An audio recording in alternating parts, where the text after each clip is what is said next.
Kasus penculikan balita Bilqis di Makassar kini terus ditelusuri. Dari hasil pengakuan para tersangka, korban penculikan tak hanya terjadi di Makassar, tapi juga di 4 provinsi lainnya.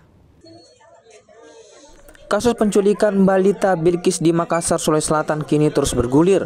4 tersangka yang telah ditahan mulai mengakui kasus penculikan lain selain balita Bilqis. Dari hasil penyelidikan, para pelaku juga pernah menculik anak di 4 provinsi lainnya, masing-masing di Bali, Jawa Tengah, Jambi, dan juga Kepulauan Riau. Banyaknya lokasi penculikan membuat Polda Sulsel berkoordinasi dengan Bareskrim Polri, Direktorat Tindak Pidana Perempuan dan Anak dan Pidana Perdagangan Orang, serta Direktorat Tipidum guna memperluas penyelidikan lintas wilayah.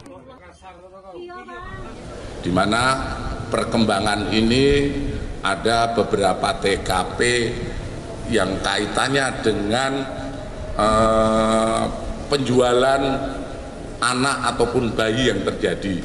Saat ini tersangka sudah berbicara terkait TKP lain, yaitu ada TKP di Polda Bali, kemudian TKP Polda Jawa Tengah, TKP Polda Jambi, dan TKP Polda Kepri.